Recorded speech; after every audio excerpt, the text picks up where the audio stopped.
Something happened under Blind Frog Ranch that the crew tried to keep quiet until now. Moments ago, Duane Ollinger finally confirmed the truth about the breathing sound the team captured deep beneath the property. This wasn't an animal, it wasn't an echo, and it wasn't a malfunction. Duane says it was deliberate, rhythmic, and coming from somewhere in the cavern system where no living thing should be. The crew froze when they heard it. Cameras picked it up, and what they found afterward proves something alive is moving under the ranch, and it's getting closer. Before we break down exactly what Duane revealed, why the team panicked, and what this discovery means, make sure to subscribe, because what you're about to hear changes everything at Blind Frog Ranch. It started on a calm evening, one of those rare nights at Blind Frog Ranch when the air felt still and the crew finally believed things might go according to plan. Duane and Chad had been running routine checks near the primary cavern entrance, focusing on the expanding shaft system that had recently shown signs of new instability. Nothing unusual appeared on the monitors, no electromagnetic spikes, no subterranean shifts, just the constant drip of groundwater echoing below. But that quiet didn't last. At 9:17 p.m., sound tech Marlin noticed a strange fluctuation on his audio feed, an unnatural dip in the background noise, like the environment itself had suddenly taken a breath. He adjusted the gain, thinking it was interference. Instead, the waveform sharpened, and then he heard it clearly through his headset. A slow, heavy exhale rising out of the darkness beneath them. He replayed it twice to make sure he wasn't imagining it. The pattern was unmistakable. Something down there was drawing air into massive lungs and releasing it with a weight that sent a faint vibration through the headphones. It wasn't wind, it wasn't airflow shifting through the tunnels. It had rhythm, timing, volume. It sounded alive.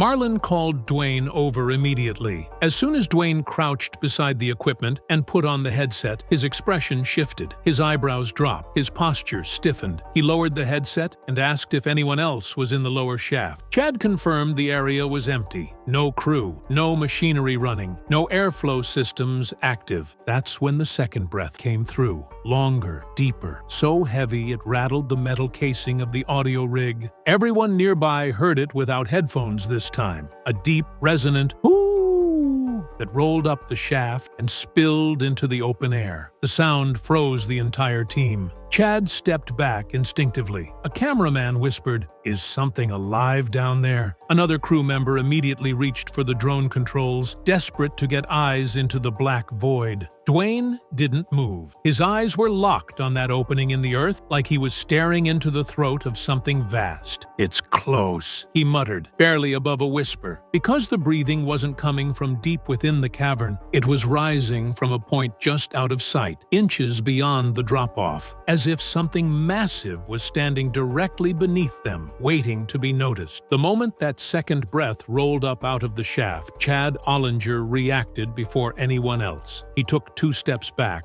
eyes locked on the dark opening, his flashlight trembling just slightly in his hand. Chad is usually the steady one, the voice of reason when the ranch does its worst, but this sound hit him differently. It wasn't just the volume, it wasn't even the depth, it was the intent behind it, like whatever was below them was aware of their presence and exhaling directly toward them. Chad raised his radio and called for all crew to freeze positions, but the radio crackled, distorted, and then went dead. No connection. The timing was too perfect. Comms failing exactly as the breathing intensified sent a wave of unease through everyone. One cameraman whispered, "Something's interfering with us," and glanced nervously at the sky, expecting electromagnetic distortion. But the drone feed was working fine. Only the radios were compromised. Then came the third breath. This one wasn't loud. It was closer. A slow, drawn-in inhale that vibrated the loose gravel at the lip of the shaft. Chad turned his head sharply, scanning the perimeter. "Is something crawling up?" he whispered to Duane.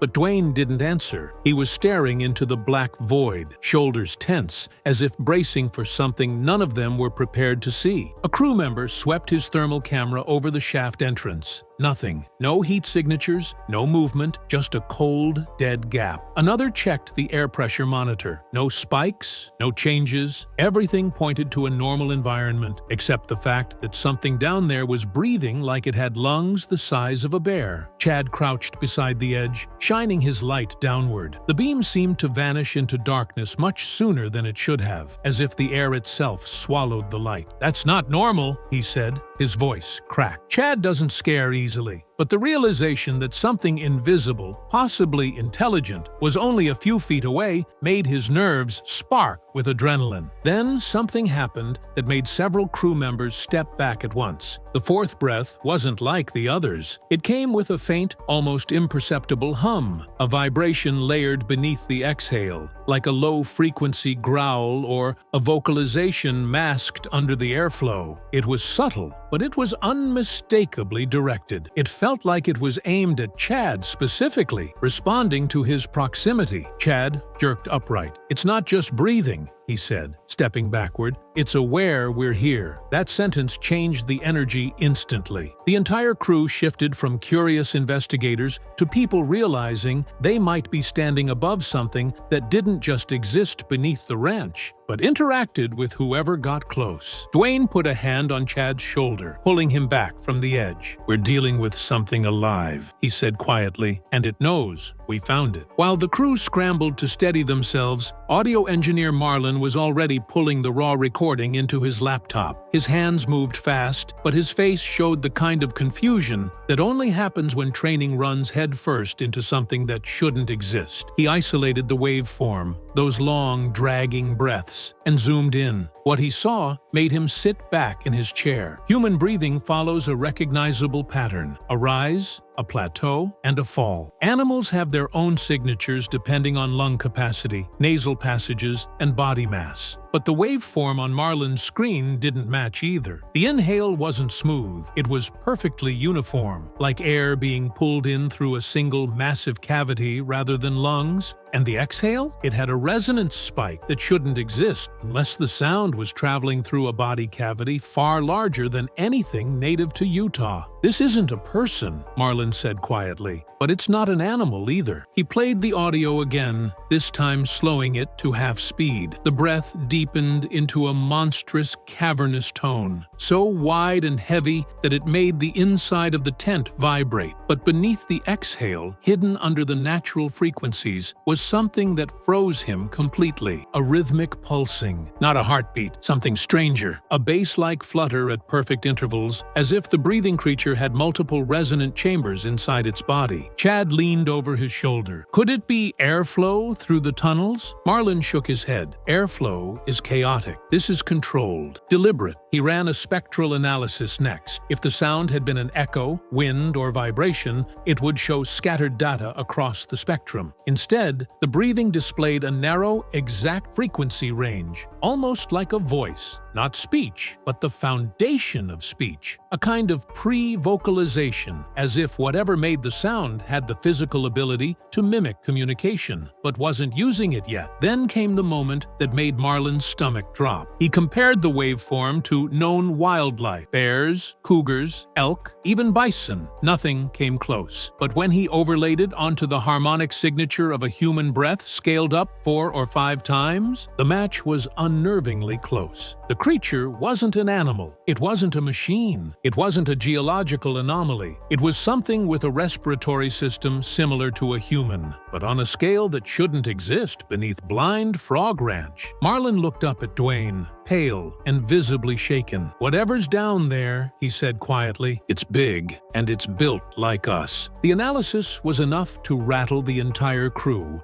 but no one felt the weight of it more than Duane Ollinger. Blind Frog Ranch wasn't just a project to him, this was his land, his responsibility, and whatever was breathing under it had now crossed the line from mystery to threat. So when the discussion turned to sending someone down the shaft to confirm the source, Duane didn't hesitate. He clipped into the harness before anyone could argue. Chad protested immediately. "Dad, we don't know what's down there." Duane tightened the straps anyway. "That's exactly why I'm going." The descent was slow, controlled, and eerily silent. As the team lowered him deeper into the shaft, the air temperature dropped noticeably. Duane's headlamp illuminated the walls, slick with moisture, coated in clay, and scarred with fresh gouges he didn't remember seeing before. Long, smooth indentations traced the rock as if something enormous had dragged itself through recently. Halfway down, the rope trembled in the crew's hands. Not from Duane, from below. "Stop lowering!" Chad yelled. The breathing rose again, this time so loud that Duane felt it reverberate through his chest. The exhale rolled past him like a warm, stagnant wind, carrying the unmistakable sense of proximity. Whatever was down there, it was close enough to reach out if it wanted to. Duane steadied himself, shining his light directly into the dark. The beam caught nothing at first, just endless black. Then, for a split second, the light caught movement, not a shape, not an animal. A shift, like a mass pulling itself backward into a deeper chamber. "Pull me up," Duane whispered into the radio. His voice was tight, controlled. Not afraid, but aware. When he reached the surface, he didn't say a word for several minutes. Finally, he removed his harness, looked at the crew, and said, "There's something alive down there, and it's watching us." After Duane's ascent, the crew gathered around the shaft in tense silence. No one wanted to admit it out loud, but every person standing there felt the same thing, that whatever was beneath them wasn't just breathing, it was moving. And it wasn't moving randomly, it was moving with purpose. To regain some sense of control, Chad suggested they inspect the lower entrance to the cavern system, a narrow, muddy channel where groundwater seeped out after storms. If something large had recently shifted within the tunnels, it might have left physical traces there. They didn't have to search long. Just 30 yards from the main dig site, the mud told a story no one wanted to read. Sediment that had been undisturbed for years was now churned, smeared, and split open in deep grooves. The muddy banks were pushed outward, as if something massive had pressed against them while squeezing through the passage. Charlie crouched down for a closer look. "These aren't animal tracks," he said quietly. "Animals don't leave impressions like this." He pointed to a smooth, curved indentation, nearly 3 feet long, that tapered at one end.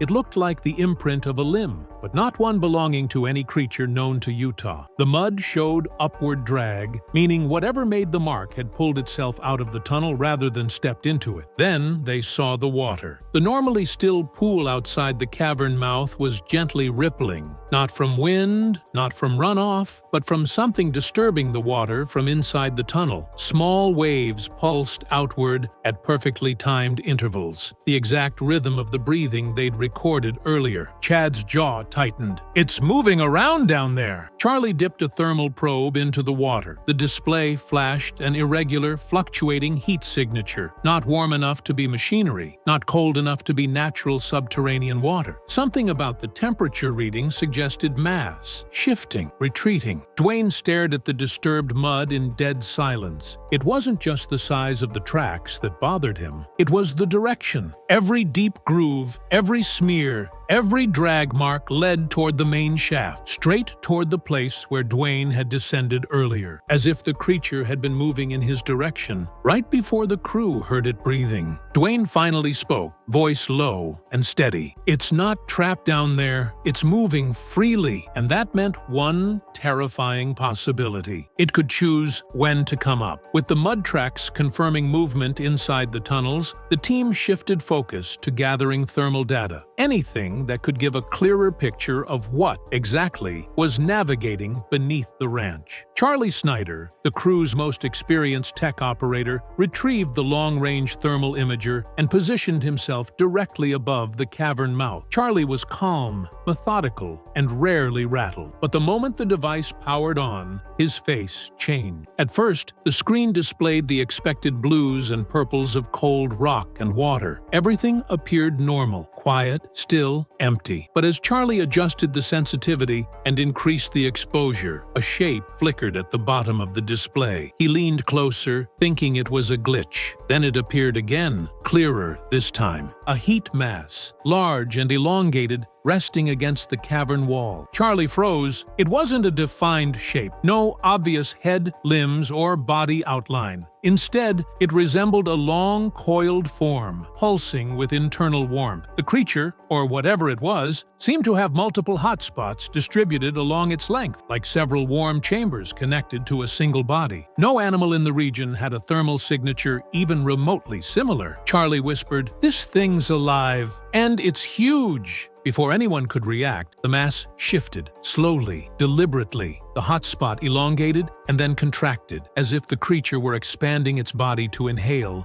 and releasing after. The thermal signature breathed, but the most chilling part came next. The creature moved laterally along the cavern wall, without lifting off the surface. The heat signature slid across the rock as if the creature had the ability to adhere to it, clinging like a massive biological shadow. Charlie backed away from the monitor. "It's climbing," he said, his voice cracking for the first time. As the mass approached the vertical shaft that led upward toward the crew's position, the thermal display flickered, then went black. Not because the device lost power, because something hot, something alive, had moved directly beneath the sensor, overwhelming it. Charlie stepped back, pale. "It's not just moving," he whispered. "It's coming up." The moment the thermal scan went dark, a heavy silence fell over the crew. No one spoke, no one moved. They all stood around the cavern entrance like people waiting for something to emerge. Then, without warning, the breathing returned, louder than before, deeper, and unmistakably closer. It didn't echo this time, it resonated. The exhale rolled up through the ground beneath their feet, vibrating the loose stones and rattling the metal survey equipment. Duane snapped his head toward the shaft, eyes wide. Chad reached instinctively for his father, pulling him back from the edge. Even Charlie, normally unshakable, took several steps away from the cavern mouth. A fifth breath followed, slow, dragging, almost wet. This time, the sound didn't come from deep below. It came from the mid-level chamber, a space far too narrow for anything of that size to fit through, unless the creature could compress itself, flattening its body like an enormous, living ribbon. "It's climbing," Charlie said quietly. But the real terror was in what came next. The breathing shifted direction. Instead of rising vertically from inside the shaft, the exhale now emerged from the side wall, through fissures and cracks, where sound should never travel. It didn't just sound close. It sounded like it was moving laterally through the rock, following them, tracking them from inside the earth. The crew backed away in unison. Then something new happened. A second breath, higher pitched, faster, almost overlapping the first. "Is that two?" Chad whispered, voice trembling. Before anyone could answer, the ground beneath the shaft trembled, not violently but rhythmically. A deep, pulsing thump that synced with the breathing, like the creature was anchoring itself or pushing upward against the rock. Duane's expression hardened. He had seen enough. "Everyone back to the vehicle, now!" As they retreated, the final sound chased them through the darkness. A long, drawn-in inhale that seemed to stretch across the entire cavern system. It wasn't random. It wasn't instinctive. It felt purposeful, like the creature was smelling for them, memorizing them, choosing which one it wanted to follow. The crew didn't run at first. They moved quickly, but cautiously, eyes locked on the shaft as they backed away. But as soon as they reached the first equipment trailer, the ground beneath Blind Frog Ranch gave a low, rolling shudder. It wasn't an earthquake. It wasn't collapsing rock. It was rhythmic, almost like the cavern itself was reacting to their movement. Charlie spun toward the monitors. The seismograph needle wasn't spiking randomly. It was pulsing in a steady pattern, 5 seconds apart. Every pulse matched the breathing they had just heard. It was as if the creature underground wasn't just alive. It was moving against the earth, pushing its mass through the tunnels with a force powerful enough to register like heartbeat-sized tremors. Chad grabbed his camera, pointing it back toward the main shaft. A thin plume of dust drifted upward, not from wind, but from displacement. Something was shifting the interior. "It's coming closer," Chad said, barely above a whisper. The crew made the call to retreat fully to the trucks, but as they crossed the open field, the lights from the generator flickered violently. First a quick flutter, then a full blackout. All at once, the ranch was swallowed in pitch darkness. No ambient glow, no horizon light, just a suffocating black silence. Then the cavern hummed. A deep, resonant vibration rolled across the property, shaking the loose dirt and buzzing through the soles of their boots. The hum wasn't mechanical. It carried texture, almost like a low vocalization buried beneath layers of stone. A sound that didn't belong in nature. A sound that felt directed. Charlie stumbled back. "It's responding to us leaving," he said. Another tremor followed, stronger, closer. This time the hum rose in pitch, warbling like whatever was beneath them was exerting itself, pressing upward or dragging its body along the tunnel walls. Duane shouted for everyone to get inside the trucks immediately. As the doors slammed shut and engines roared to life, the final tremor hit, sharp, focused, and directly beneath the main shaft. Dust exploded upward, rocks clattered down the hillside, and for a single moment the breathing returned, not from the cavern, not from the shaft, from somewhere out in the open field behind them, as if the creature had found another way up. Back at base, Duane finally said what no one wanted to admit. The breathing wasn't an echo, a creature, or a natural phenomenon. It was intelligent, mobile, and using the tunnels to track them. Reviewing the data, he confirmed the truth. Whatever lived beneath Blind Frog Ranch wasn't alone.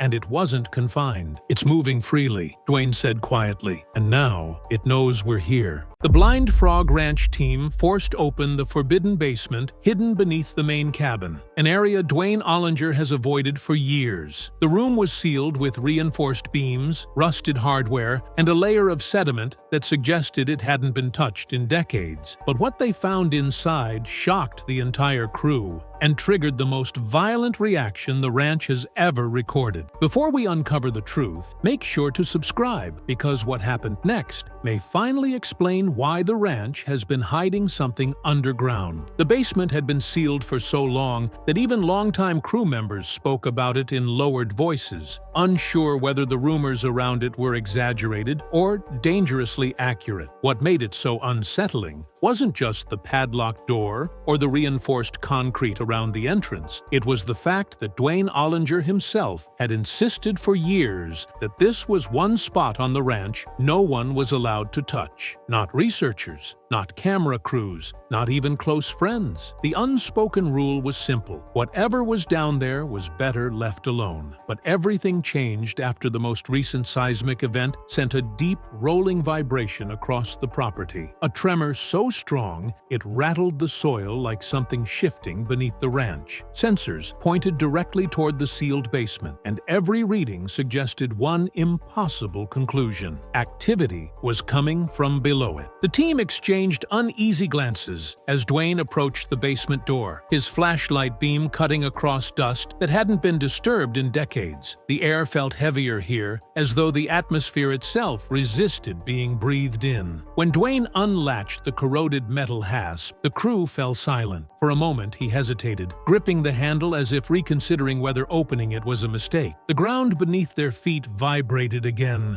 a short, sharp pulse, like a muted heartbeat rising from deep underground, and that was enough. Duane pulled the door open. A dense, cold draft spilled out immediately, carrying a metallic scent mixed with damp earth. The temperature dropped nearly 10 degrees in seconds, fogging their breath. The stairs leading down vanished into darkness deeper than anything their lights could easily penetrate, and a low hum vibrated faintly from somewhere below, steady and rhythmic, like a distant engine buried in stone. The crew stared into the descent, realizing instantly that the rumors were wrong. The basement wasn't forbidden because it was dangerous. It was forbidden because something underneath it was waking up. The team descended the narrow staircase slowly, each step echoing with a hollow metallic ring that suggested the space beneath the ranch was far far larger than Duane had ever implied. Dust drifted from the ceiling as their boots touched the concrete, and the faint hum they heard above had grown into a steady, rhythmic vibration that pressed gently against their chests. It didn't sound mechanical, it sounded alive. Duane swept his flashlight across the basement, revealing walls lined with aged support beams, rusted metal shelving, and collapsed equipment that looked decades old. But none of that explained the cold mist curling across the floor or the deep pulsing resonance radiating up through the cement. A row of overturned crates rested against the far wall, half buried under tarps, and the air around them seemed to shimmer faintly, as though heat or energy were leaking from beneath the floor. The hum shifted pitch only slightly, but the effect was immediate. The nearest light flickered, then dimmed to a dull glow. They had experienced power anomalies around the ranch before, but nothing like this. This felt controlled, intentional. Someone muttered that the signal was coming from beneath them,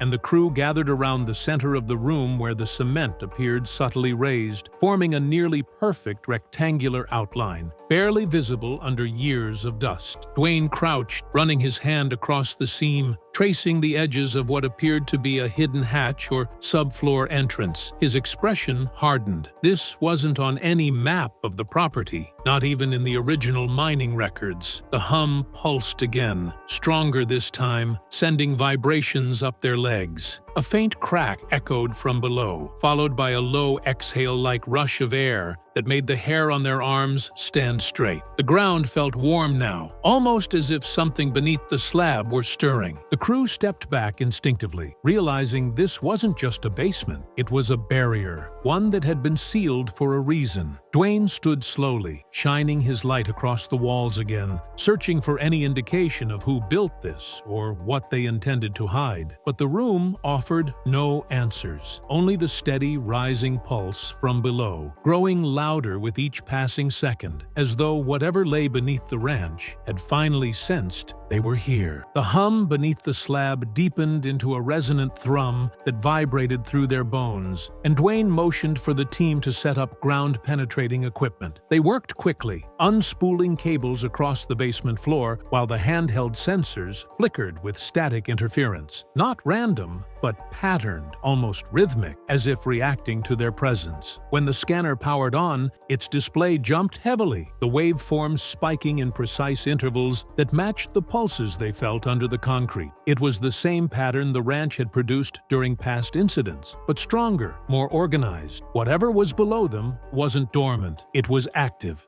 One technician ran a thermal sweep, but the screen returned nothing but distortion. Instead of capturing heat signatures, it bent into shapes that wavered like silhouettes, shifting behind fogged glass. Another attempt produced a sudden cascade of pixelated bursts, short, vertical streaks that climbed the monitor like something trying to rise through the image itself. The crew exchanged uneasy looks. Instruments malfunctioned on the ranch all the time. But this felt different. This felt targeted. Duane knelt beside the slab again, studying the faint seam with a focused intensity. The concrete around it wasn't poured at the same time as the rest of the basement. It was slightly darker, smoother, as though installed later by someone who wanted to seal whatever lay beneath with precision. As he brushed more dust aside, his fingers caught something unexpected. Metal, a recessed handle barely visible, flush with the floor. He froze for a moment. No one had reported anything like this in the ranch's records or its numerous surveys.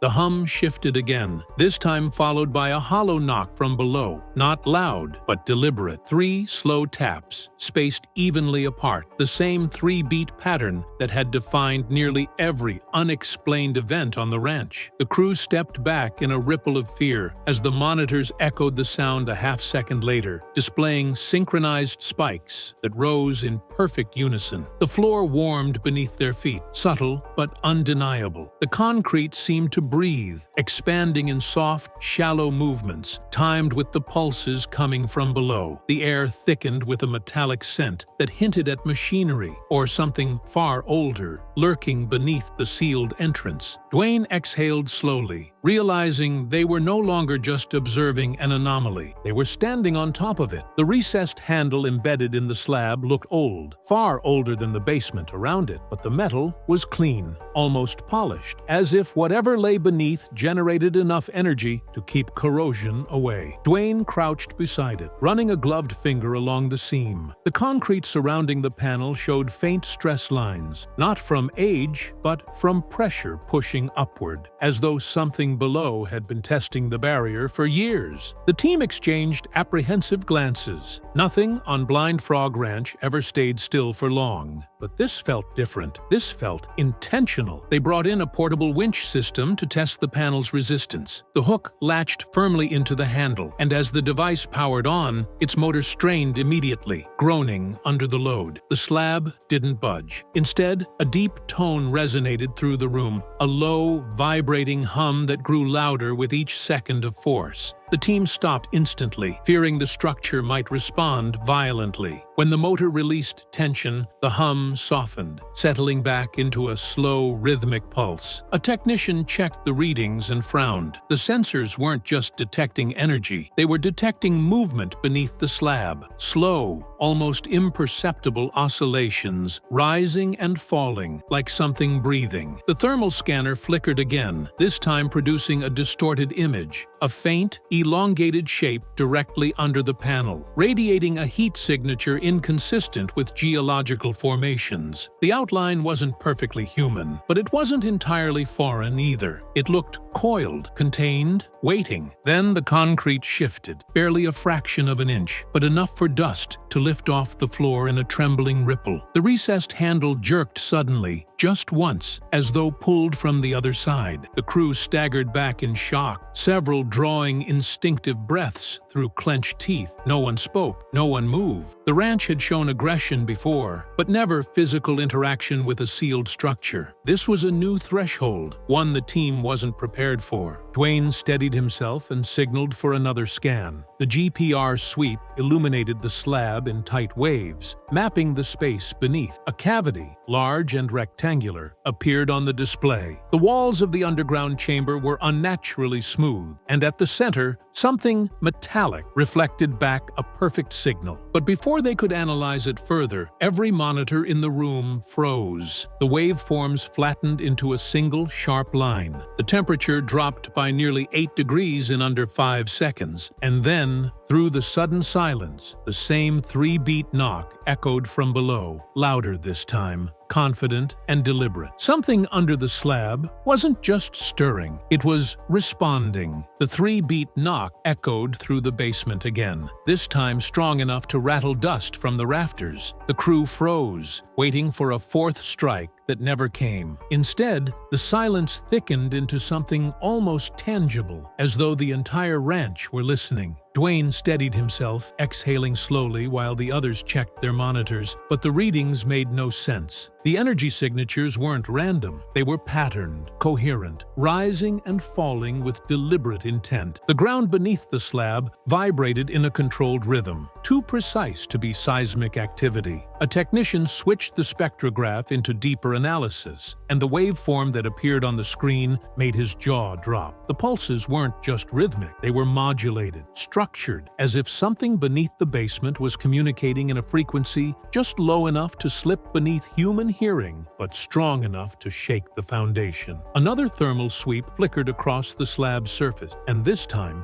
a clearer outline formed beneath. The shape wasn't lying still, it was shifting, curling, expanding as though waking from a long, dormant state. Heat radiated outward, distorting the image in slow waves that suggested deliberate movement. The technicians whispered anxiously, but Duane leaned in closer, studying the readings with narrowed eyes. Whatever was down there wasn't inert. It was adjusting itself, reacting to their attempts to uncover it. Suddenly, the GPR scanner spiked to maximum capacity, filling the display with violent surges. A rectangular mass inside the chamber began to hum, resonating at the same frequency as the slab. The metallic object at the center, whatever it was, had activated. A sharp pop split split the air, and every light in the basement snapped off. For 3 suffocating seconds, the team stood in absolute darkness. Then the slab glowed. A thin line of pale blue light traced the seam around the panel, pulsing in sync with the underground chamber. The basement filled with a low harmonic tone that vibrated through their bones. One crew member stumbled backward, clutching his chest as the pressure intensified. Another dropped her equipment as her vision wavered with the resonance. Duane shouted for everyone to stand back, but his voice was swallowed by the rising hum. The light spread outward across the floor, following invisible pathways etched beneath the concrete. Geometric lines, perfectly symmetrical, connecting the slab to the rest of the basement like circuitry. The ranch had always responded to human activity, but this was different. This felt like activation, not reaction. The pulse beneath the slab intensified until the air itself trembled. 3 beats, a pause. 3 beats stronger than before. The pattern struck the crew like a physical force, pushing them backward as the basement filled with a pressure that made the walls groan. The metallic object below surged again, sending a final shockwave that shattered one of the monitors in a spray of sparks. And then the glowing lines winked out. The hum stopped. The basement fell silent. But the slab remained warm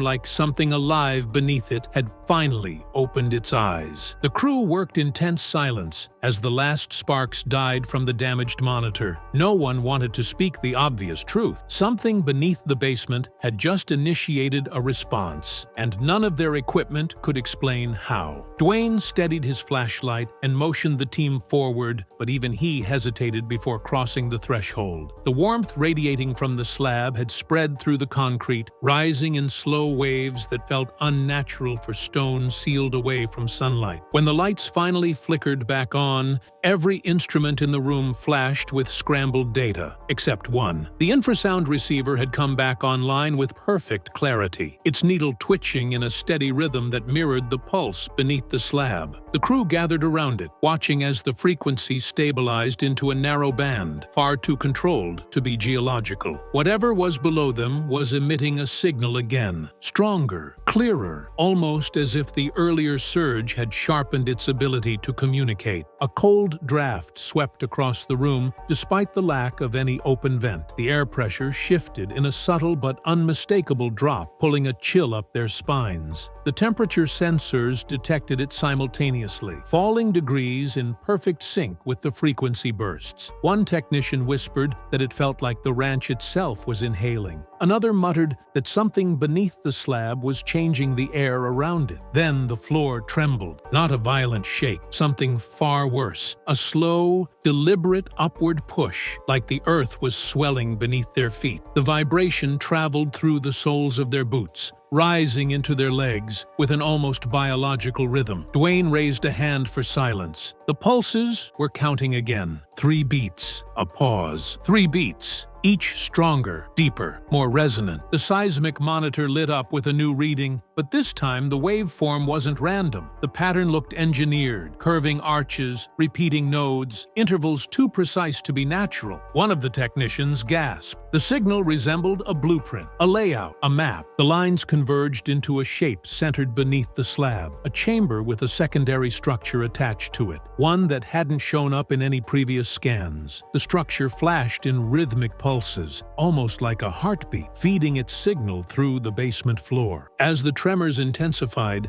dust drifted down from the ceiling in a thin mist, and a faint metallic scent seeped into the air, sharp, cold, and strangely clean, as though an ancient reservoir had finally been breached. A sudden clang echoed from within the slab, deep and hollow, like a metal latch shifting under immense pressure. The crew jumped back, eyes locked on the seam. The concrete around the slab darkened, soaking in moisture from within. Something behind the panel was expanding or waking. Duane called for evacuation, but before they could step back, the slab emitted a sudden, deafening snap. A hairline crack shot across its surface, glowing faintly with the same blue light as before. Everyone froze. The pulse beneath them steadied into a single continuous hum, one that felt less like a warning and more like an invitation or a countdown. The glowing crack across the slab widened in a slow, steady crawl, releasing a thin ribbon of cold air that drifted across the basement like fog. The temperature dropped instantly. Breath crystallized in front of their faces, and a low mechanical groan vibrated through the walls as if the entire ranch were shifting under their feet. Duane stepped back, shouting for everyone to stay clear, but the crew barely heard him. The hum beneath the slab had changed again. It was no longer pulsing. It was speaking. The infrasound receiver translated the vibrations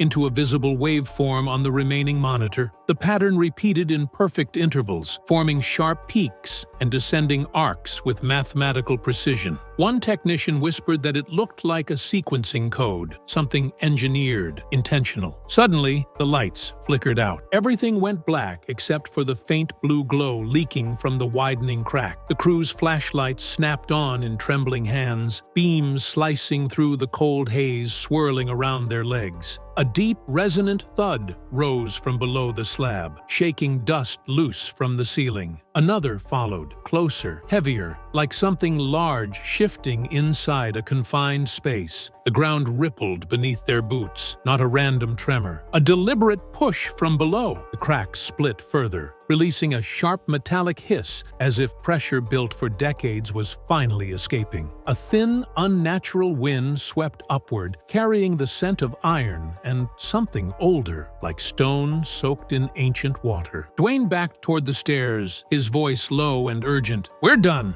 Out! Now!" But before the team could retreat, the slab pulsed once more, bright enough to wash the entire basement in a cold, ghostly light. The vibration tightened around them, focusing on the center of the room. Every sensor spiked at once, alarms screeching in a single, unified warning. The signal coming from the chamber below was no longer dormant. It was active, and whatever had been sealed under Blind Frog Ranch was no longer contained. The team scrambled for the staircase as the basement floor vibrated beneath them in short, rapid bursts. Too controlled to be seismic, too rhythmic to be natural. The crack across the slab widened again, releasing another blast of frigid air that swept upward like a breath from something buried far below. Dust lifted from the ground in spiraling threads, pulled toward the opening as if drawn by an invisible current. Duane shouted for everyone to move, his voice cutting through the alarms as tools rattled off shelves and crashed to the floor. Halfway up the stairs, the crew froze. A low, resonant tone rolled through the basement, deep enough to vibrate their chests and heavy enough to make the walls tremble. It wasn't sound, it was pressure, a force pushing outward from whatever lay beneath the slab. The blue light leaking from the crack flickered, then stabilized into a steady glow that illuminated the basement in an eerie underwater haze. One of the cameras, still miraculously recording, captured the light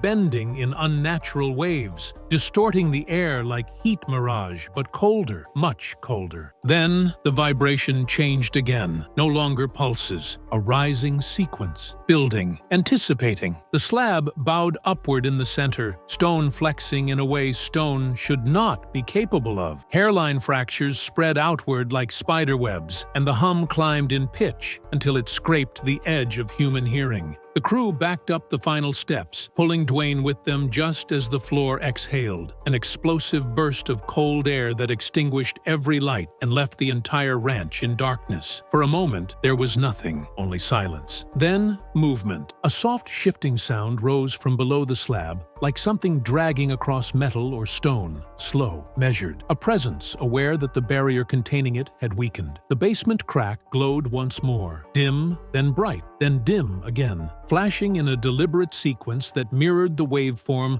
on the monitors earlier. 3 pulses, a pause, 3 pulses, a message, a warning, or a response. The crew finally burst out of the basement door into the cold night air, gasping as the pressure dropped away from their skulls.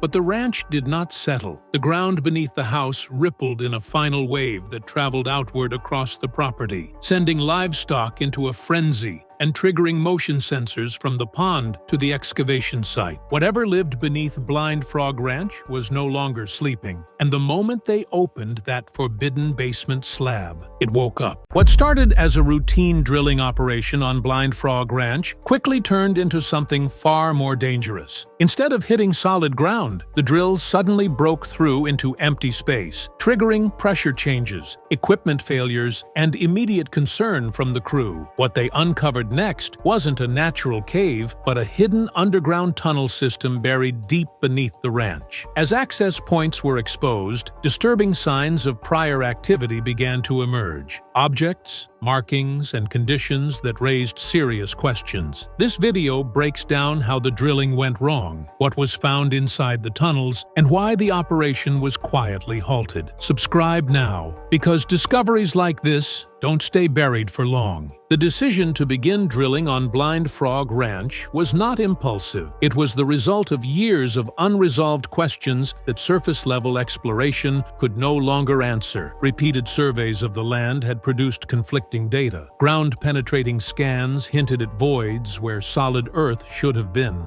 Magnetic readings fluctuated without explanation. Even routine excavation attempts behaved unpredictably, with tools failing and trenches collapsing far sooner than expected. At first, these anomalies were treated as geological quirks. The terrain was difficult, uneven, and layered with dense rock. But as more data accumulated, that explanation stopped holding up. Natural formations do not produce straight edges. They do not align symmetrically, and they do not repeat the same measurements across different sections of land without variation. Yet that is exactly what the team began to see. Previous digs had revealed traces of worked stone, compacted layers that looked shaped rather than settled, and pockets of empty space that should not have existed at that depth. Each discovery raised more questions, but without a direct vertical entry point, there was no way to confirm what lay beneath. Drilling became the only option left, not to uncover treasure, but to confirm whether the land itself had been altered. The plan was cautious. Depth limits were set, pressure thresholds were monitored, emergency shutdown procedures were prepared in advance. No one expected to break through into open space. The assumption was resistance: rock, clay, or at worst, groundwater. What they encountered instead would challenge every assumption they had made. This was not about curiosity anymore. It was about verification. Either the anomalies had a rational explanation, or something deliberate had been built below the surface. The drill was meant to provide clarity. Instead, it became the trigger that exposed just how wrong their understanding of the land truly was. The drilling operation progressed normally at first. Resistance was consistent, pressure readings were stable, and the equipment behaved exactly as expected for that depth. Then, without warning, the drill dropped. The resistance vanished so suddenly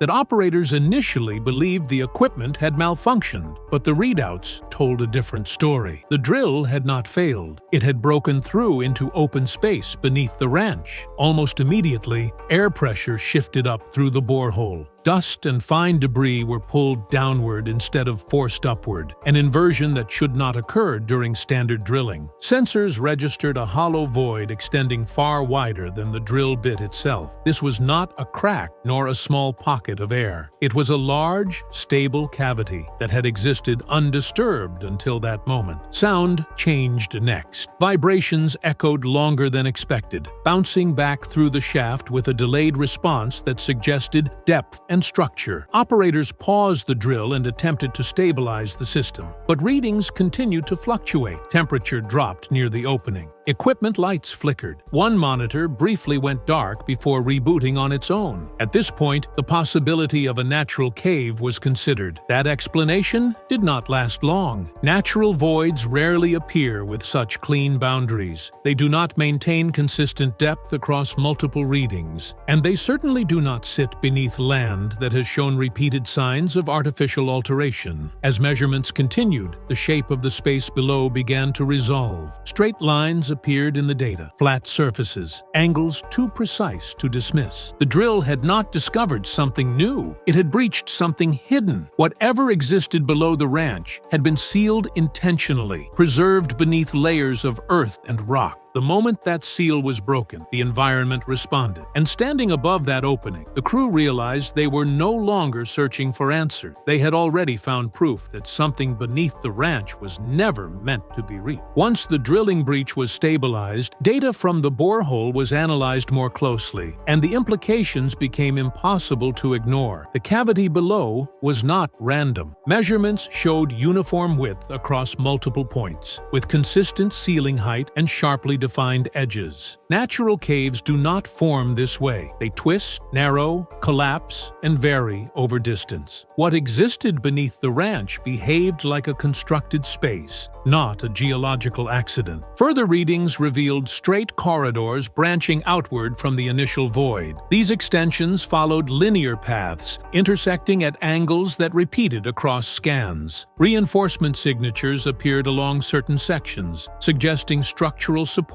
built to prevent collapse. In some areas, density readings indicated material different from the surrounding earth, as if walls had been lined or sealed long after excavation. This discovery shifted the investigation entirely. Attention moved from what the tunnels contained to who could have built them. No mining records existed for the area. No historical documentation suggested large-scale underground work. Yet the tunnels were extensive, deliberate, and deeply buried. That level of construction would have required planning, resources, and secrecy sustained over time. What made the situation more unsettling was the condition of the tunnels. They showed no signs of decay. Structural integrity appeared intact. Air pockets remained stable. This was not abandoned infrastructure slowly returning to the earth. It was something preserved, maintained even. The absence of collapse or flooding suggested intentional sealing rather than neglect. At this stage, the team realized they were no longer uncovering a mystery rooted in folklore or speculation. They were confronting physical evidence of human activity that had been carefully erased from record. The tunnels were not remnants of the past exposed by chance. They were hidden systems, buried deep enough to avoid detection, waiting beneath the surface until the drill broke through. Once the breach was confirmed, attention turned to whether physical entry was even possible. Before anyone considered descending into the tunnel system, environmental tests were run through the borehole. The results were immediately concerning. Oxygen levels fluctuated without a stable pattern. Air pressure shifted unpredictably, as if the space below was connected to other chambers still sealed from view. These were not conditions consistent with a single isolated cavity. Structural scans followed. Sections of the tunnel showed reinforcement strong enough to support weight far beyond what would be expected of an abandoned space. Yet other areas registered instability, suggesting deliberate choke points or collapsible sections designed to restrict movement. This inconsistency made entry dangerous. One wrong step could trigger a failure that sealed the tunnels permanently. Equipment lowered into the opening encountered resistance almost immediately. Cables dragged against unseen edges. Cameras transmitted brief flashes of smooth surfaces before losing signal. One probe returned coated in fine particulate matter, unlike the surrounding soil, indicating materials brought in from elsewhere. Nothing about the environment felt passive. It reacted. As preparations continued, the drill site itself began to change. Ground vibrations increased despite inactive equipment. Sensors detected movement deep below, too subtle to be classified as seismic, yet too consistent to ignore. This forced the team to halt further descent attempts. The risk was no longer theoretical. The tunnels were not just hidden, they were unstable in ways that suggested intentional design. At this point, the focus shifted from exploration to containment. Entering the tunnels could collapse them, release unknown gases, or compromise structures still buried deeper below. Whatever had been uncovered was not meant to be entered casually. With physical entry ruled out, the team relied entirely on remote probes to see what lay beyond the breach. Cameras were lowered slowly, rotating to capture as much of the tunnel interior as possible before signal degradation set in.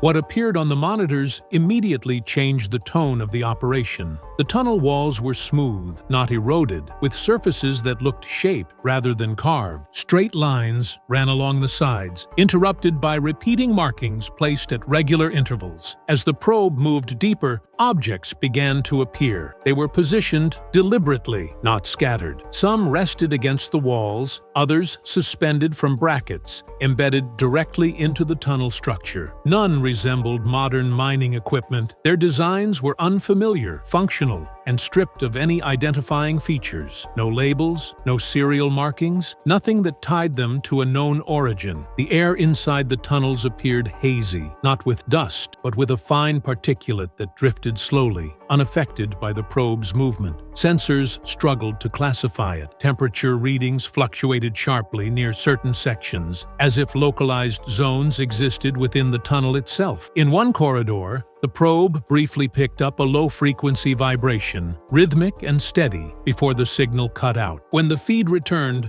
the probe was no longer where it had been. It had shifted position without command, rotated slightly, as though it had been moved or guided. No mechanical explanation could account for the change. The tunnel did not appear collapsed. It appeared responsive. That was the moment curiosity gave way to alarm. These tunnels were not empty remnants of forgotten construction. They showed signs of use, organization, and control. Whatever existed below the ranch had not been abandoned. It had been left intact, sealed away, and waiting. The probes did not just reveal a hidden system, they revealed that something inside was still very much active. Once the probe data was reviewed, the drilling operation came to an abrupt halt. No further descent was authorized. Equipment was powered down, secured, and moved away from the breach site. What made the decision unusual was how quickly it happened. There was no extended discussion, no debate over next steps, and no attempt to push deeper despite the discovery. The order was immediate and final. Official reasoning was minimal. Safety concerns were cited, but no specific threat was identified. Air quality, structural risk, and equipment limitations were mentioned in broad terms, yet none fully explained the urgency. Crews who had prepared for extended investigation were dismissed early. Data logs were collected and removed for off-site review. Access to the drill site itself was restricted shortly afterward. The speed of the shutdown raised questions. Discoveries of this scale normally trigger expanded analysis, not withdrawal. Yet here, curiosity was replaced with containment. The breach was sealed. Monitoring devices were removed. Even surface testing around the opening was suspended. It was as if the goal had shifted from learning more to ensuring nothing else was disturbed. Communication changed as well. Updates became vague, language softened. The focus turned away from what had been found and toward unrelated aspects of the ranch. When pressed for detail, responses were careful and incomplete. No one denied the existence of the tunnels, but no one elaborated on them either. This reaction suggested foreknowledge. The decision to stop did not feel reactive, but procedural, as though a threshold had been crossed that automatically triggered shutdown. Whatever lay beneath the ranch was no longer considered something to explore. It was something to manage. In the end, the drilling did exactly what it was never supposed to do. It exposed a system that demanded silence, and once that silence took hold,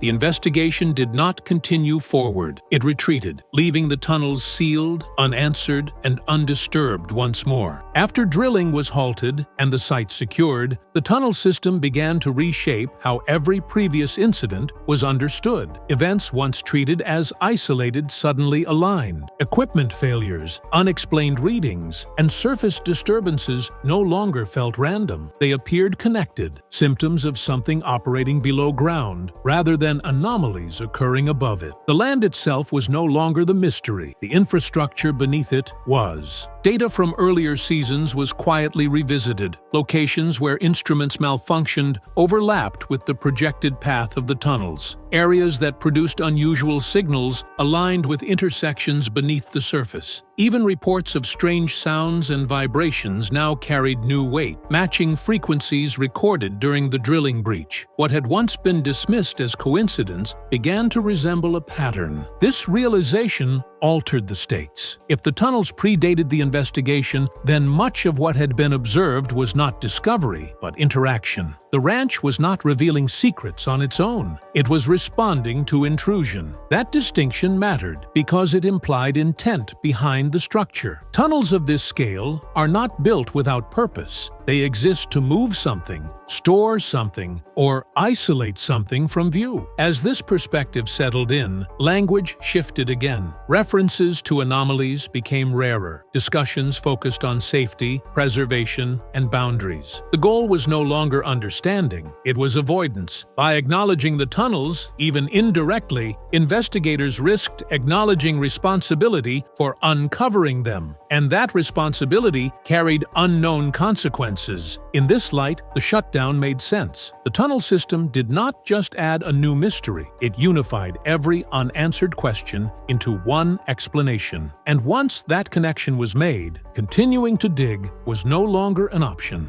The discovery had already gone far enough to change everything. After the operation ended, attention shifted to what was not said. No detailed report was released outlining the scope of the tunnel system. No diagrams were shared. No technical breakdown followed the shutdown. Instead, communication narrowed to brief statements that avoided specifics entirely. The discovery was acknowledged only in passing, stripped of detail and urgency, as if minimizing it would make it easier to forget. This silence was deliberate. Discoveries that are harmless are explained. Discoveries that are misunderstood are clarified. But discoveries that introduce liability, risk, or loss of control are handled differently. They are contained through omission. By refusing to describe what was found, those involved avoided answering questions that could not be safely resolved. What made the lack of explanation more unsettling was consistency. Everyone involved adopted the same restraint. No leaks emerged. No contradictions surfaced. Even casual references avoided depth. That level of uniformity does not happen organically. It requires coordination, or at the very least, shared understanding that speaking openly was not an option. Speculation grew in the absence of facts, yet no effort was made to correct it. That silence functioned as a boundary. It signaled that the tunnel system was not a mystery to be solved publicly, but a complication to be managed privately. Explaining it would have required acknowledging how long it had gone unnoticed, who might have known, and why it had remained buried. In the end, the refusal to explain became the explanation. The tunnels were not ignored because they were insignificant. They were ignored because they mattered too much. Whatever had been uncovered did not fit within acceptable narratives, and once that realization set in, silence became the safest response. When the drilling site was finally cleared and the equipment removed, the most unsettling realization was not what had been found beneath the ranch, but what had been left unresolved. The tunnels remained sealed. The data remained restricted, and the land above returned to silence, as if nothing had ever happened. Yet the implications of the discovery did not disappear with the shutdown. They expanded. The existence of a hidden, engineered tunnel system beneath the ranch fundamentally changes the narrative. It suggests that the mysteries surrounding the property were never random,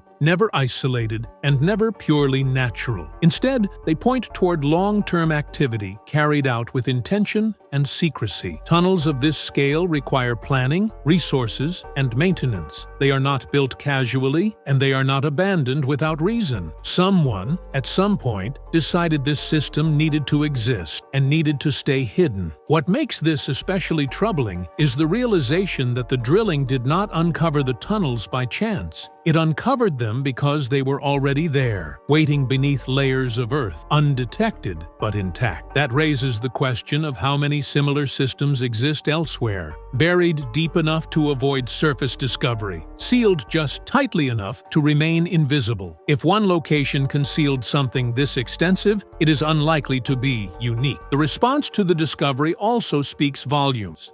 Investigations usually escalate when new evidence emerges. Here, the opposite happened. The moment the tunnels were confirmed, progress stopped. Curiosity gave way to caution. Exploration was replaced with containment. That reaction suggests the discovery crossed a line, not of danger alone, but of responsibility. Once the tunnels were acknowledged, continuing to dig meant accepting the consequences of revealing something that had been intentionally hidden. Moving forward, the mystery is no longer limited limited to what lies beneath the ranch. It extends to who decides what can be uncovered, what must remain sealed, and why. The tunnels represent more than a physical structure. They represent boundaries between known and unknown, between investigation and interference, between discovery and silence. In the end, the most disturbing possibility is this: the drilling did exactly what it was designed to do. It exposed just enough to confirm the truth, while triggering the very mechanisms that ensure the truth goes no further. The tunnels remain underground, the explanations remain absent, and the questions remain unanswered, echoing beneath the surface, waiting for the next moment when someone drills just a little too deep. What you're about to hear changes everything about Blind Frog Ranch. Ninecraft, silent, hovering in perfect formation above the Utah desert. This wasn't a random sighting, this was a response. It started with 2 drill holes hitting a layer of strangely blue material at depth. That night, warnings came in, claims of a blue aura across the mountainside, urgent messages saying they'd stirred up attention, that it was dangerous, but they didn't listen. They drove back towards the ranch. Their truck started ticking like a bomb timer. Even after being ordered to pull over, they continued forward. Then the sky filled with craft. 3 objects rose and parked in place, surrounded by mist, completely silent. Then 3 more, then 3 more, 9 total, aligned in single file, hovering with impossible precision. No engine noise, no propulsion. Subscribe now, because what happened that night suggests something beneath Blind Frog Ranch is actively monitored and willing to respond when boundaries are crossed. Blind Frog Ranch didn't start as a paranormal investigation. It started as a practical project, a group of people working the land, exploring old mining claims, trying to understand the property's history and potential. But somewhere along the way, the work shifted.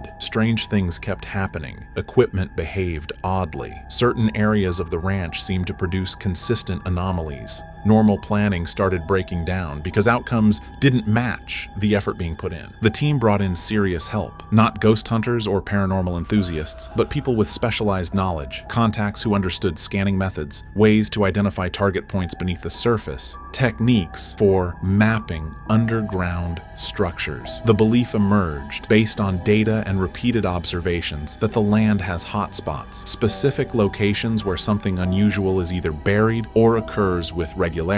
These weren't random guesses. Ground-penetrating radar suggested anomalies at depth. Electromagnetic readings showed variations in specific zones. Historical accounts from previous property owners mentioned strange lights, unusual sounds, areas where animals refused to go. The ranch began to reveal itself as a place with patterns, with rules that didn't match conventional understanding of how land, geology, and physics should behave. Over time, the team developed a working theory. Blind Frog Ranch sits on something, whether it's geological, technological, or something else entirely. There's something beneath the property that affects what happens on the surface. And the key to understanding it might be accessing whatever is buried at depth. That's why they started drilling. That's why they targeted specific points identified through scanning and analysis. They weren't digging randomly, they were following data. But here's what makes Blind Frog Ranch different from other properties with unusual histories. It's not just that strange things happen, it's that the ranch seems to respond to investigation. When you dig in certain areas, things escalate. When you use certain equipment, phenomena intensify. It's as if the property is reactive, as if there's something monitoring what's being done and choosing how to react. And the Night of the Nine Craft proved that theory in the most dramatic way possible, because the Night of the Nine Craft didn't start with the sky. It started with dirt, blue dirt. And what that dirt represented changed everything about how the team understood what they were dealing with. The instruction was specific. Drill 2 deep points on the east side of the property, specific depths, specific spacing. The precision of the directive suggested that whoever provided the information already knew what was down there. This wasn't exploratory drilling. This was targeted excavation based on data that indicated something unusual at depth in that exact location. The drilling operation began with standard procedures, modern equipment, experienced operators, careful documentation of what they encountered at each depth. For the first portion of the drilling, they hit expected geology, soil, rock, layers that made sense for the region. Then, at significant depth, the drill bit encountered something different. Material that came up blue, not slightly discolored, not mineral staining, blue. A color color that shouldn't exist in natural subsurface soil at that location. The team examined the material as it came to the surface. It wasn't just colored differently, it had unusual properties. The texture was wrong. The consistency didn't match surrounding geology. It appeared more like a manufactured layer than a natural geological formation. Some described it as looking like an insulator, a barrier, something placed rather than something that formed naturally over geological time. Then came the detail that eliminated any possibility of coincidence.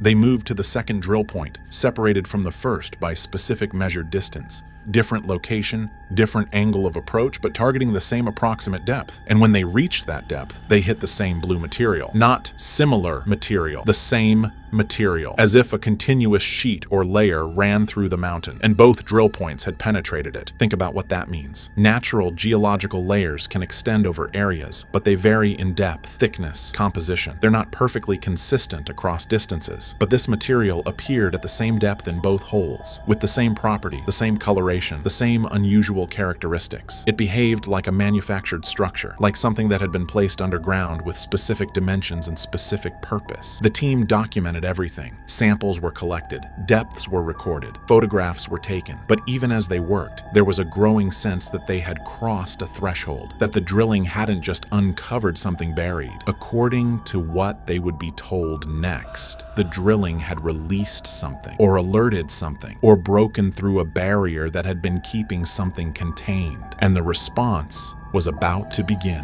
That night, after the drilling was complete, after the equipment had been shut down and the team had left the drill sites, the message came in. A contact, someone connected to the specialized help that had been brought in to analyze the property, called with urgent information. They claimed to be seeing something unusual on their monitoring systems. A blue aura stretching across the mountainside, short lightning-like discharges appearing around the area where the drilling had occurred. This is where the tone of the entire operation changed. Up until this point, the work at Blind Frog Ranch had been methodical, careful, driven by curiosity and data. But the warning call transformed curiosity into consequence. Whatever they had done by drilling through that blue layer had triggered a response, and that response was being detected by monitoring systems that shouldn't have been picking up anything from a simple drilling operation. The warning intensified. Do not go out there. It's dangerous. You stirred up attention. The language was specific and urgent, not vague concern, but concrete warning based on observable phenomena. Whoever was on that call believed that the drilling had activated something, awakened something, or attracted the attention of something that was now focused on the property. The team faced a decision. They could accept the warning and stay away, or they could go verify what they were being told. These weren't people prone to accepting stories without evidence. They had worked too hard, invested too much time and resources, encountered too many anomalies that turned out to be real. They needed to see for themselves what was happening at the ranch. They needed to verify whether the blue aura and electrical discharges were actually occurring. So they made the choice to return, to drive back toward Blind Frog Ranch despite being told it was dangerous, despite the warning that they had stirred up attention. Because verification, seeing with their own eyes, documenting what was actually happening, that was more important than accepting a secondhand report. And that decision, that choice to return despite the warning, is what led them directly into the most extraordinary encounter of their investigation. On the drive back toward the ranch, still in communication with the contact who had warned them not to return, something changed. The vehicle began making a sound, not a normal mechanical sound, not an engine knock or a suspension rattle or any of the familiar noises that vehicles make. This was different, unnatural. Those in the truck described it as ticking, like a bomb timer, regular, rhythmic, completely wrong. The sound was loud enough that the person on the phone could hear it through the call, and their reaction was immediate and intense. Pull over, get out of the vehicle, now. The urgency in their voice left no room for discussion. Whatever was causing that ticking sound, it represented a genuine threat, not a mechanical problem that could wait, not something to investigate later, an immediate danger that required them to exit the vehicle. This becomes a pivotal tension moment in the story. These are tough people, experienced, not easily frightened. They've dealt with equipment failures, dangerous situations, high-risk work, but something about that ticking sound, combined with the urgency of the warning, triggered genuine fear, practical fear. fear. The kind of fear that comes from recognizing that you're in a situation you don't understand and that continuing forward could have serious consequences. They pulled over. They exited the vehicle. They stood on the side of the road away from the truck while the ticking continued, and they had to make another decision. Turn back, admit that whatever was happening was beyond what they could safely investigate, or continue forward, despite the warning, despite the truck's behavior, despite every indication that they were entering a situation that had escalated beyond normal parameters. And even after they stopped, even after the warning, they still chose to keep going, because something about that night felt like it was pulling them forward, like events had been set in motion, and they needed to see them through. Like the drilling, the blue material, the warning, the ticking truck, all of it was leading towards something that demanded to be witnessed. So they got back in the vehicle, and they continued toward Blind Frog Ranch. The moon was bright that night, unusually bright. Visibility was clear in a way that made the landscape feel exposed, open, like there was nowhere to hide. The Utah desert stretched out around them, familiar terrain that suddenly felt foreign. The land seemed to be waiting, not threatening exactly, but expectant, as if something was about to happen and the property itself knew it. They weren't heading to the drill site. They were approaching a different area of the property, a low ravine that had been identified in previous investigations as another hotpoint. According to scanning data and historical accounts, something unusual was buried there. Some claimed it might be meteorite material. Others suggested it could be connected to whatever created the patterns of anomalies across the ranch. It was another target point,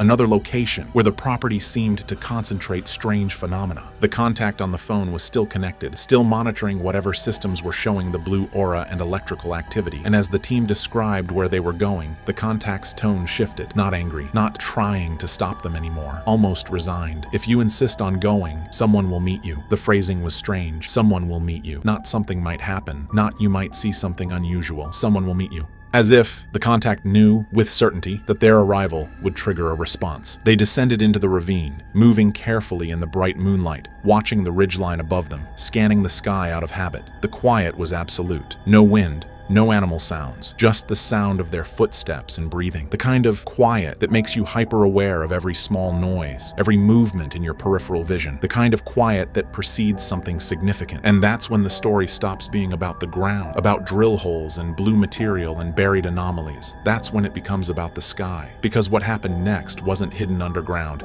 or detectable only through specialized equipment. What happened next was visible, undeniable, witnessed by multiple people, and absolutely impossible to explain through conventional means. 3 objects rose over the mountain, not from ground level, not launching or ascending. They simply appeared above the ridgeline and stopped. Park, that's the word those present used. They parked in place. No drift, no wobble, no visible movement at all. They achieved position and held it with absolute stability, like they were locked onto coordinates in 3-dimensional space. The visual signature was unlike anything they'd seen before. Each craft was surrounded by what appeared to be mist or fog, but the effect wasn't natural atmospheric condensation. It was more like a cloud shell that formed around each object after it stopped moving, as if the act of hovering created some kind of field effect that became visible in the air around them. The mist seemed to cling to the craft, moving with them when they repositioned, dissipating and reforming. They were close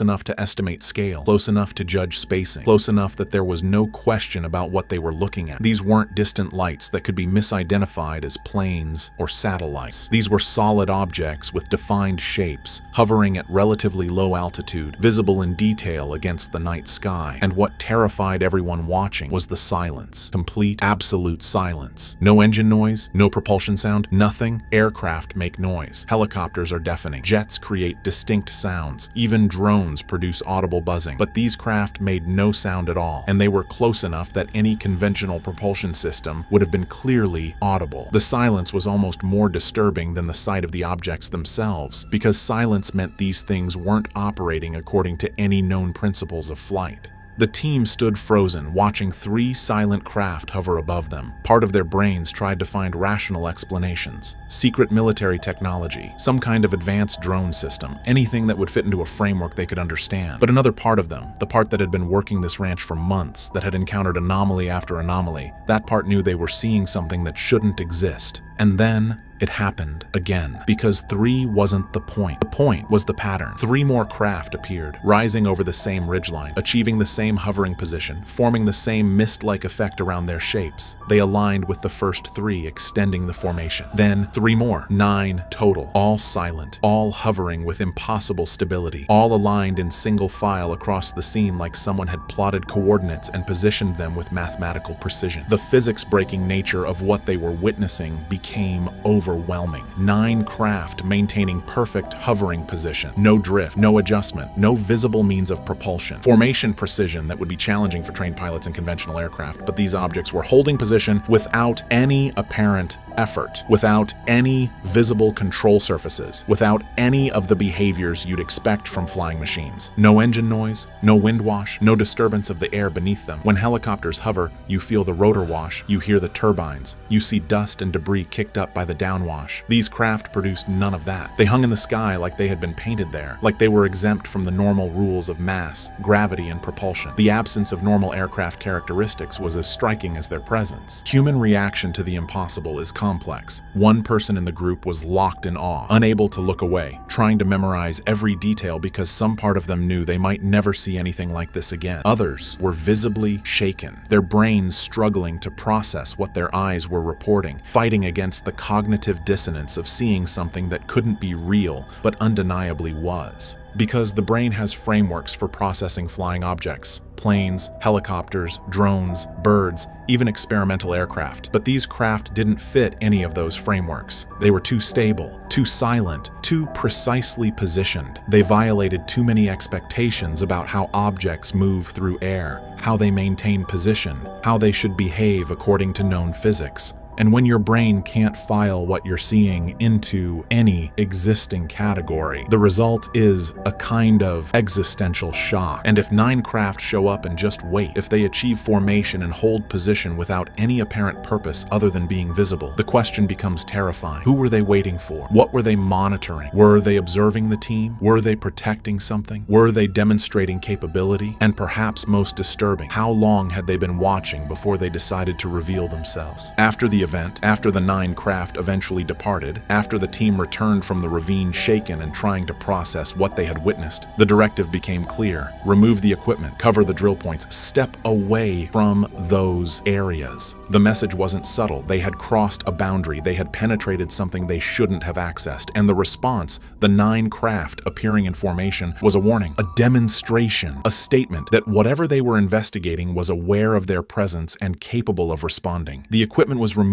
from the drill sites. The holes were covered, secured, marked with warnings about stability and safety. But everyone involved knew those weren't the real reasons for shutting it down. The real reason was fear, not irrational panic, but practical recognition that they had encountered something far beyond their ability to understand or control, something that had demonstrated it was watching, that it could respond, and that it had capabilities that defied known technology. The eerie takeaway from the entire incident wasn't just what they saw, it was what it implied. The holes stayed buried for years after that night. The story was carried quietly, shared only with people who had clearance or involvement in the investigation. The team didn't immediately go public with what happened. They processed it privately, tried to understand it, debated what it meant for their work at the ranch. Because the fear wasn't really about the 9 craft themselves. The fear was about the larger pattern they represented. Blind Frog Ranch behaves like it has rules, invisible boundaries that you can't see until you cross them. And when those rules are broken, when those boundaries are violated, the ranch triggers a response. Not random, not coincidental. A deliberate, proportional response that seems designed to warn, to intimidate, or to prevent further investigation. The drilling penetrated a blue layer at depth. Warnings came in about blue auras and electrical activity. The truck exhibited strange behavior. 9 craft appeared in formation. Every step followed logically from the one before, as if the entire sequence was a programmed response to the act of drilling through that barrier. Like the ranch, or something connected to the ranch, was following a protocol, and that protocol included making very clear that certain areas should not be disturbed. But there's one more twist to this story. Because the Sky event, as dramatic and impossible as it was, wasn't the end of the strange occurrences at Blind Frog Ranch. It was the beginning of a longer, stranger trail. A trail that would include more anomalies, more unexplained phenomena, More evidence that whatever is buried beneath that property is far more complex than anyone initially suspected. The 9 craft appeared after drilling through the blue layer, after the warnings, exactly when the team returned. The timing was precise, like an intervention. Were they watching the entire time? Something knew when the boundary was crossed. Was the blue layer a seal? It appeared at the same depth in both holes and triggered immediate response. Why formation and silence? If they wanted to hide, they could have. Instead, they appeared and waited. A clear message. We are here. We are aware. We are capable. The ticking truck. The blue aura. 9 craft in perfect formation. The ranch didn't call them. The ranch alerted them. Like a security system triggering an alarm. Something beneath Blind Frog Ranch is monitored, protected, and responds when boundaries are crossed.